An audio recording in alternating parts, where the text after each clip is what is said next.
Hello dear student, कैसे हैं आप सब। यदि आप लोग एनिमल सेल को समझना चाहते हैं तो वीडियो को डिटेल से देखते जाइए। ये वीडियो आपके सिलेबस के लिए भी काम देगा और साथ ही जो है कॉम्पिटिटिव एग्जाम में भी आप लोग का सहायता करेगा।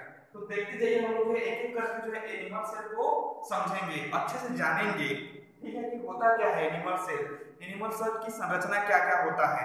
हम लोग एनिमल सेल आपको जानते हैं, कोई कोई भी एनिमल है, जैसे मैं मेरी ही बात कर लूं तो यदि मैं एनिमल हूं तो यदि मान लीजिए सांप की जो मेन कोशिका है उसको हम लोग किसी इलेक्ट्रॉन माइक्रोस्कोप से हम लोग देखें तो वो किस प्रकार दिखाई देगा। मान लीजिए कोई आदमी है, ये कोई आदमी है, इसकी मान लीजिए कोई एक कोशिका का हम लोग माइक्रोस्कोप से हम लोग अध्ययन करें तो कैसा दिखेगा वो इलेक्ट्रॉन माइक्रोस्कोप से। तो उसी को हम लोग जो अध्ययन करेंगे किसी एक एनिमल, मेनली हम लोग यूकेरियोटिक की बात करेंगे, वेल डेवलप एनिमल के यूकेरियोटिक सेल कैसा दिखता होगा उसको हम लोग जानेंगे। तो सबसे पहले देखिए बच्चों, ये कुछ इस प्रकार दिखेगा इलेक्ट्रॉन माइक्रोस्कोप से जब हम लोग देखेंगे तो सबसे पहले हम लोग इस बाहरी परत में एक लेयर दिखाई देगा। देखिए ये दिखाई दे रहा है चारों ओर, इसको हम लोग बोलते हैं प्लाज्मा मेम्ब्रेन। क्या बोलते हैं बच्चों? प्लाज्मा मेम्ब्रेन बोलते हैं इसको। जो सबसे बाहरी लेयर है एनिमल सेल की, ये क्या करता होगा बच्चों, जरा सोचिए। ये जो है इसको एक निश्चित आकार प्रदान करता है प्लाज्मा मेम्ब्रेन। ठीक है, इस पूरे सेल को निश्चित आकार प्रदान करता है। साथ ही ये जो है किसी पदार्थ को बाहर जाने या बाहर से अंदर लाने में भी मदद करता है इसको। जैसे कि यदि कोई सेल बाहर से कोई पदार्थ लाता है, छोटे छोटे मैक्रोमोलिक्यूल होते हैं, मान लीजिए कोई मैक्रोमोलिक्यूल है, मैक्रोमोलिक्यूल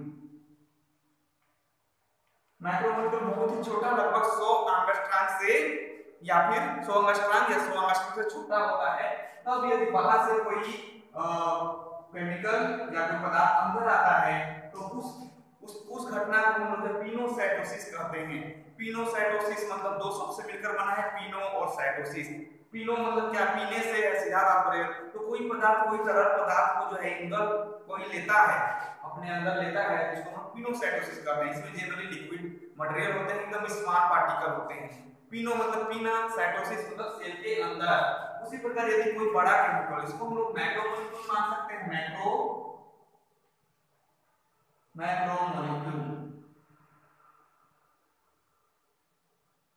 ठीक, मैक्रोमोलिक्यूल्स मान लेते हैं।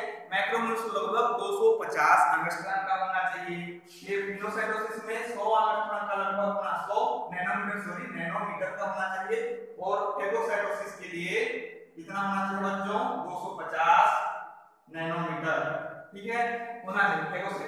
फेगो मतलब क्या? खाना, खाने की प्रक्रिया। जैसे कि कोई बड़ा पार्टिकल को कोई खाता है, इसको लगभग जो है आपके हमारे बॉडी सेल के मैक्रोफेज, डेंड्राइटिक सेल ऐसा काम करते हैं, किसी पदार्थ को इंगल्फ कर लेते हैं, बड़े पदार्थ को, मैक्रोमोलिक्यूल। तो उस घटना को क्या होता है? फेगो मतलब खाना, साइटोसिस मतलब सेल के अंदर।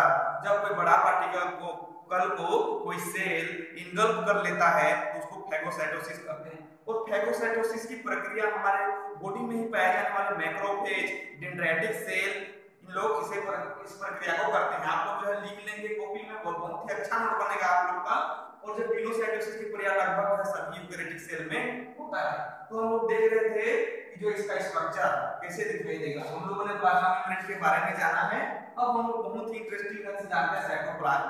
देखिए बच्चों, इस प्लाज्मा मेम्ब्रेन के अंदर जो लिक्विड मटेरियल भरा है, विदाउट न्यूक्लियस को छोड़ के इधर जो भी है आपका जो सेल ऑर्गेनेल दिखाई दे रहा है, कोशिकांग दिखाई दे रहा है, और जो ये साइटोसोल, इसको क्या बोलेंगे बच्चों हम लोग? ये सिर्फ और सिर्फ बिना सेल ऑर्गेनेल को क्या बोलते हैं? साइटोसोल कहते हैं।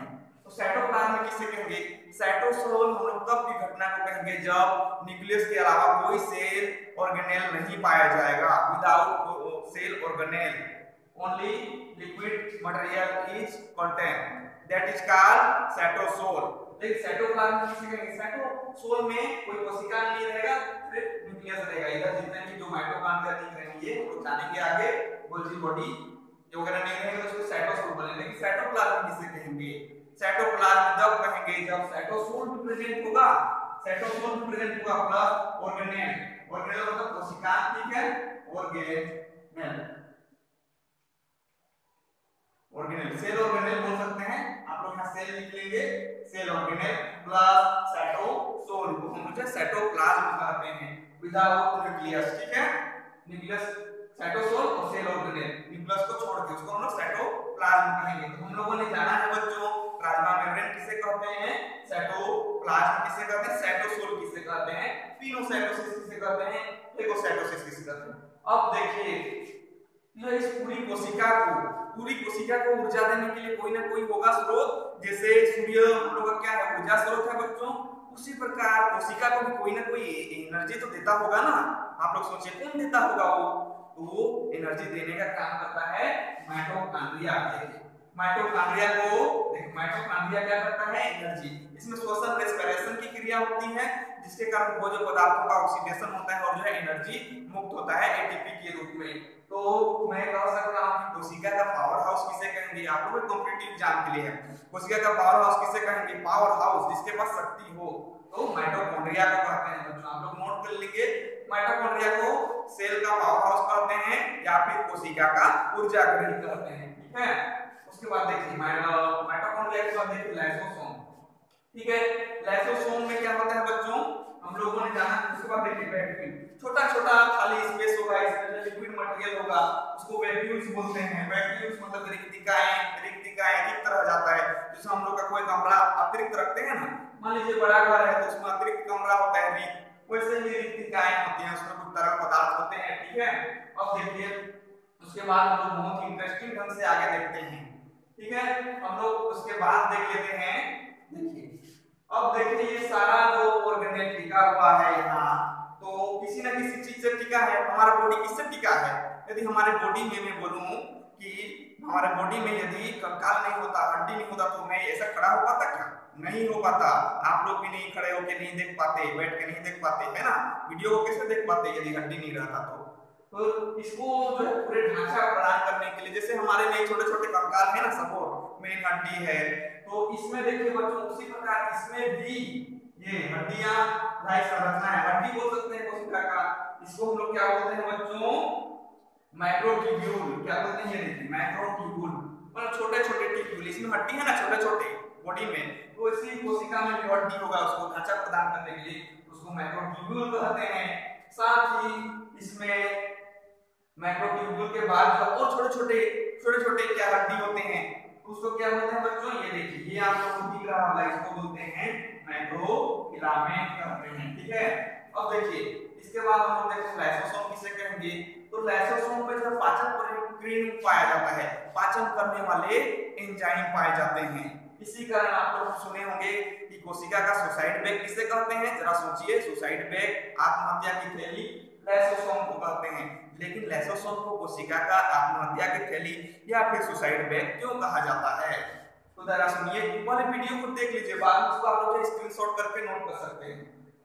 ये लाइसोसोम में कुछ पाचक प्रक्रिया पाए जाते हैं, लेकिन किसी कारणवश यदि ब्लास्ट हो गया ये और इसमें का एंजाइम बाहर निकल गया, तो क्या होगा, इस पूरे कोशिका को भी पचाएंगे कि नहीं, क्योंकि इसमें पाचक प्रक्रिया पाया जाता है, इनका पीएच मान बहुत ही कम होता है, ठीक है, लगभग 5 पीएच होता है।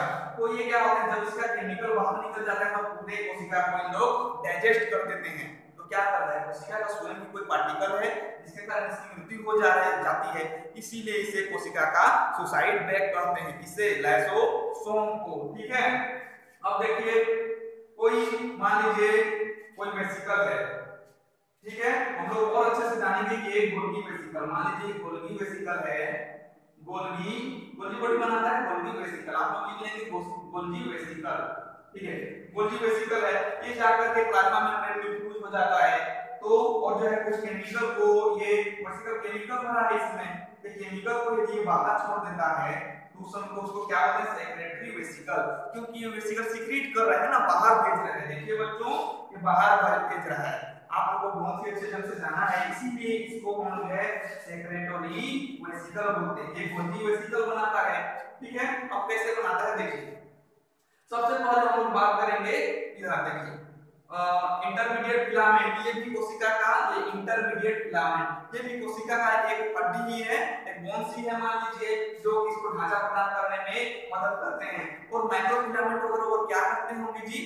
कोई केमिकल को जो है देखिए, कोई केमिकल है, ये केमिकल है, इसको एक स्थान से दूसरे स्थान में ले जाने में हेल्प करते हैं, रोड की तरह काम करते हैं, ठीक है। जैसे मैं बोलूं ये माइक्रोट्यूब्यूल है, माइक्रोफिलामेंट है, तो इसमें ये देखिए चौक, तो चौक को यहाँ से यहाँ एक रास्ता प्रदान मिल रहा है ना जाने के लिए, तो ठीक इन लोग वैसे ही मदद करते हैं, ठीक है। इसके बाद देखिए, इसके बाद ये सेंट्रोसोम देखिए, सेंट्रोसोम देखिए बच्चों, इस सेंट्रोसोम जो है सेल डिवीजन में मदद करता है। सेल डिवीजन के समय जो है दो कोशिका अलग अलग हो जाते हैं, तो उसमें सेल डिवीजन में ये अपना इंपॉर्टेंट रोल निभाता है सेंट्रोसोम, ठीक है बच्चों। उसके बाद देखिए, उसके बाद मेन टॉपिक तो बचा है अभी न्यूक्लियस, आप लोग जानते हैं केंद्रिका, केंद्रक और केंद्रिका। देखिए ये कोशिका को देखिए बच्चों, हमारे बॉडी को संचालन करने के लिए भगवान ने क्या दिया है, देखिए ब्रेन दिया ना, ब्रेन दिमाग है ना, तो कोशिका का दिमाग कौन होगा, कोशिका को नियंत्रण कौन करता होगा, तो कोशिका को नियंत्रण करने वाला है केंद्रक। ये आप लोगों को दिख रहा होगा, ये क्या है बच्चों, न्यूक्लियस है, क्या है बच्चों, न्यूक्लियस, ठीक है। आप लोग नोट कर लेंगे ये किसकी संरचना है बच्चों, आप लोग इसको, ये ठीक है, ये न्यूक्लियस का डायग्राम है, आप लोग यहां नोट कर लेंगे न्यूक्लियस, ठीक है, न्यूक्लियस पूरे शरीर के न्यूक्लियस है। अब देखते जाइए कि न्यूक्लियस को भी थोड़ा समझना बहुत ही जरूरी है। एक बार आप लोग पूरा वीडियो देख लेंगे तो आप लोग को अच्छे से समझ में आ जाएगा, तो एनिमल सेल को रटने की आवश्यकता नहीं पड़ेगी, ठीक है। तो देखते जाइए, ये क्या है बच्चों, ये कोशिका, ये न्यूक्लियस है कोशिका का, इसको हम लोग सेल ऑफ द ब्रेन भी कहते हैं। कोशिका को क्या कहते हैं, सेल ऑफ द ब्रेन, कोशिका का दिमाग कहते हैं, ब्रेन कहते हैं, ठीक है। देखते जाइए, ठीक है, कोशिका का दिमाग क्यों कहते हैं, क्योंकि कोशिका को संचालन और नियंत्रण कौन करता है, न्यूक्लियस करता है, इसीलिए इसको बोलते हैं, ठीक है। हम लोग भी जैसे कोई चीज सोचते हैं तब जाके काम करते हैं, इसी प्रकार ये भी वही काम करता है दिमाग जैसे, ठीक है। ये न्यूक्लियस हो गया, आप लोग नोट कर लेंगे। उसके बाद देखिए न्यूक्लियर में ये कोई मेम्ब्रेन दिख रहा है कि ये, तो ये क्या हो गया बच्चों, न्यूक्लियर मेम्ब्रेन हो गया, ठीक है। आप लोग इसको नोट कर लेंगे, न्यूक्लियर मेम्ब्रेन, ये क्या है बच्चों, न्यूक्लियर मेम्ब्रेन है, ठीक है, इसको आप लोग नोट कर लेंगे, न्यूक्लियर मेम्ब्रेन। उसके बाद देखिए इस न्यूक्लियर मेम्ब्रेन में क्या चिपका है बच्चों, ये एंडोप्लाज्मिक रेटिकुलम, कोशिका का मेन ढांचा हम लोग का रीढ़ की हड्डी कौन सा है ना, ये रीढ़ की हड्डी है कि नहीं, पीछे जो लगा है बड़ा वाला, और रीढ़ की हड्डी है, तो कोशिका का रीढ़ की हड्डी किसे कहेंगे, तो कोशिका का रीढ़ की हड्डी कौन है बच्चों, एंडोप्लाज्मिक रेटिकुलम। इसमें सिर्फ इधर उसको बनाया हुआ है, ये न्यूक्लियस के चारों ओर फैले होते हैं, मेन ढांचा ब्रांच होता है, ये देखो ये ऊपर से लेकर नीचे तक फैला हुआ है कि हम लोग का रीढ़ की हड्डी, इधर का रीढ़ की हड्डी, उसी प्रकार ये भी कोशिका में इनके चारों ओर फैले होते हैं, कोशिका को एकदम दृढ़ता के साथ मजबूती प्रदान करते हैं उसके आकार के लिए, ठीक है। तो देखिए मैं रीढ़ की हड्डी होने के कारण यहाँ अच्छे से खड़ा हो पाया हूँ, इसी कारण कोशिका भी इस रीढ़ की हड्डी के सहारे इसका आकार प्रदान होता है, मेंटेन करता है, ठीक है। तो ठीक है, तो ये एंडोप्लाज्मिक रेटिकुलम, तो एंडोप्लाज्मिक रेटिकुलम को उसके कार्यों के अनुसार दो भागों में बांटा गया है, रहने के लिए एक ही है लेकिन उसके कार्य के अनुसार दो भागों में बांटा गया है, या फिर उसको जो है ट्रांजिट तीन भागों में भी बांट सकते हैं, एक रफ एंडोप्लाज्मिक रेटिकुलम, दूसरा स्मूथ एंडोप्लाज्मिक रेटिकुलम, तीसरा ट्रांजिएंट एंडोप्लाज्मिक रेटिकुलम। आप लोग इसको नोट कर लेंगे, रफ एंडोप्लाज्मिक, देखिए तो रफ एंडोप्लाज्मिक रेटिकुलम इसे कहेंगे, तो रफ एंडोप्लाज्मिक रेटिकुलम देखो बच्चों ये सामने ही लगा होता है, ठीक है, और इसके में ये राइबोसोम चिपके होते हैं, राइबोसोम को खुदरा पदार्थ चिपका है, उसको क्या रफ हो जा रहा है उसका सरफेस, इसीलिए उसे हम लोग क्या बोलते हैं बच्चों, रफ एंडोप्लाज्मिक रेटिकुलम, इसको रफ एंडोप्लाज्मिक रेटिकुलम लिखेंगे। अब देखिए स्मूथ एंडोप्लाज्मिक रेटिकुलम किसे कहेंगे बच्चों, देखिए इसमें राइबोसोम चिपका होता है, राइबोसोम एंडोप्लाज्मिक राइबोसोम, ठीक है, राइबोसोम चिपका होता है, तो इसको क्या बोलेंगे, endoplasmic reticulum ribosome, endoplasmic reticulum ribosome, ठीक है। यदि राइबोसोम को बोले तो इसको क्या बोलेंगे, एंडोप्लाज्मिक रेटिकुलम राइबोसोम, क्योंकि एंडोप्लाज्मिक रेटिकुलम में चिपका है। और देखिए स्मूथ एंडोप्लाज्मिक रेटिकुलम, इसको देखिए यहाँ पर कोई, देखिए यहाँ की बात कर रहा हूँ, यहाँ की ये रेटिकुलम एंडोप्लाज्मिक रेटिकुलम का ही पार्ट है ये, तो ये क्या है बच्चों, स्मूथ एंडोप्लाज्मिक रेटिकुलम, ठीक है, जिसमें कोई राइबोसोम चिपका नहीं रहता है उसको हम लोग क्या बोलते हैं, स्मूथ एंडोप्लाज्मिक रेटिकुलम, ये भी रेटिकुलम का एक पार्ट है, ये देखिए यहाँ पर बना हुआ है, ये देखिए स्मूथ एंडोप्लाज्मिक रेटिकुलम। इसमें कोई राइबोसोम चिपका है क्या?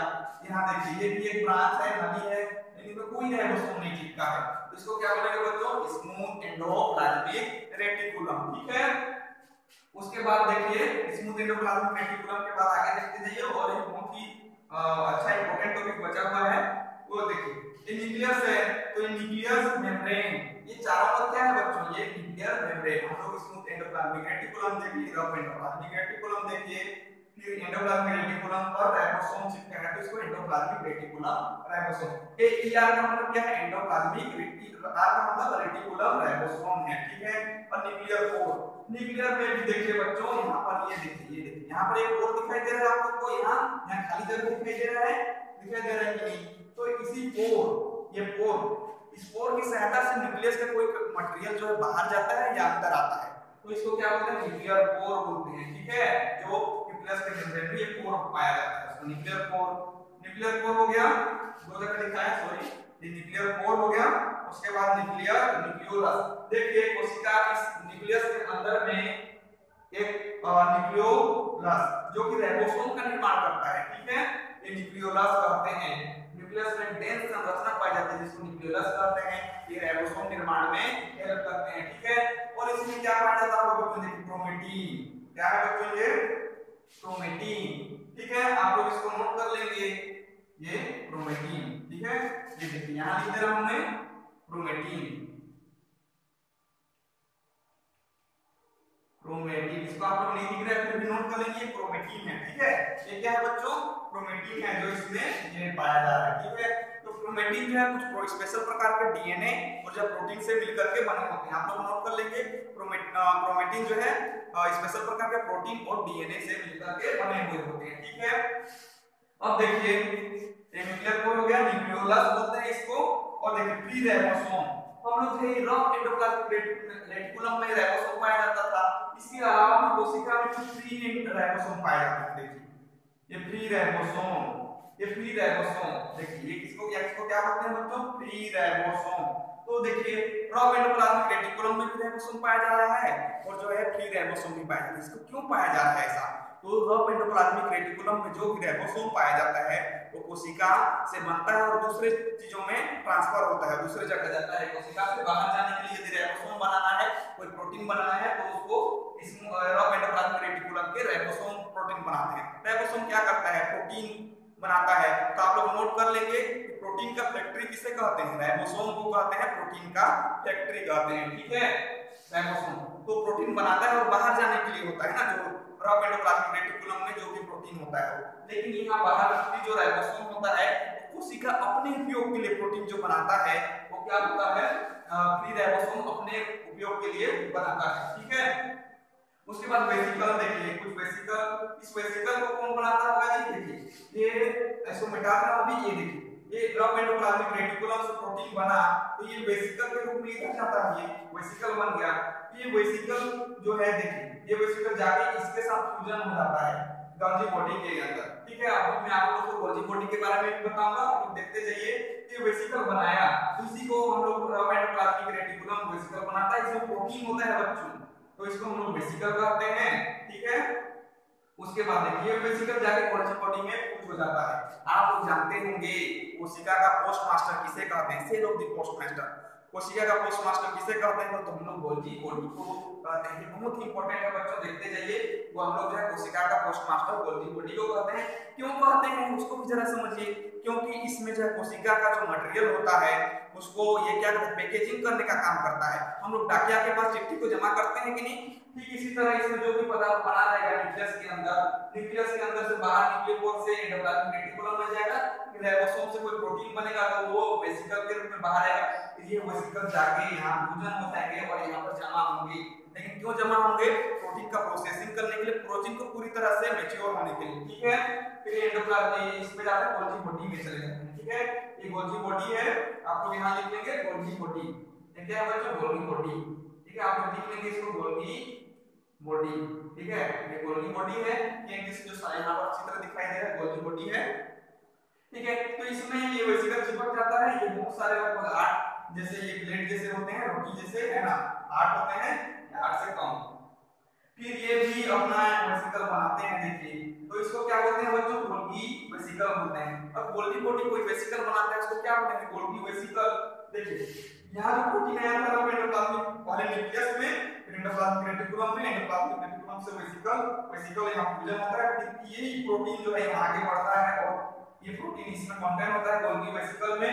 फिर ये जाकर के बाहर भेजना है तो यहाँ जुड़ जाता है प्लाज्मा मेम्ब्रेन से और इसको बाहर छोड़ देता है। तो ये प्रोटीन कहाँ जाता है, मतलब दूसरे कोशिका या दूसरे जगह उपयोग होने के लिए, शरीर में बहुत सारे कोशिका है ना, वहां पर जाने के लिए, ठीक है। तो उसको क्या बोलते हैं, फिर यहाँ फ्यूज हो गया, ये प्रोटीन इसमें कंटेन है तो प्रोटीन फिर बाहर निकल गया है ना सेपरेटली वेसिकल में, ठीक है। तो इसको इस तरह आप लोग का पूरा जो है एनिमल सेल के बारे में आप लोग को पता चल गया होगा। इसको आप लोग जो है स्क्रीनशॉट ले लीजिए और इसको जो है बढ़िया से कॉपी में नोट कर लीजिए, ठीक है। तो इस प्रकार हम लोगों ने जो है एनिमल सेल के बारे में जाना, वो आप लोग को बहुत अच्छे से समझ में आया होगा। सबको ऑल द बेस्ट, ओके।